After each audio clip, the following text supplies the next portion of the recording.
நீ என்ன டைலரிங் மிஷினா இல்ல என்ன உங்க அப்பா மேசையாது? ஏங்க என்னது இது? என்னது இது? ஓட்ட இருந்துச்சு தச்சு கூட. நறுக்கிடுவேன், ஓடி போய் நறுக்கிடுவேன். ஆண்டி நெக்கு பின்னாடி கொஞ்சம் டீப்பா வச்சிருங்க, முன்னாடி வந்து பானை வச்சிருங்க, கை பஃப் வச்சிருங்க, அப்புறம் 2 நாட் வச்சிருங்க. ஃபங்க்ஷனுக்கா? எல்லாம் ஆண்டி +1 ஸ்கூல் யூனிஃபார்ம். 2000 ரூபாய் ஆகும். வாட்? என்ன வாட்டு? போடி உங்க அம்மா கூட்ட போ. மூஞ்ச பத்தியா இருக்கு. இந்த மூக்குத்தி வந்து 85,000 ரூபாய். அப்புறம் இந்த கம்மல் வந்துட்டு 1.5 லட்சம். உங்க அண்ணன் செட்டில்மெண்ட் படத்துல வாங்கினது. வாடி அக்கா ஒரு 200 ரூபாய் இருக்குமா?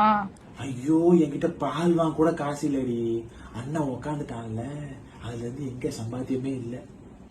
நல்லா இருக்குடி. எவ்வளோ? 3000 ரூபாய். அப்படியா? ஆனா உங்களுக்கு எடுக்கலக்கா.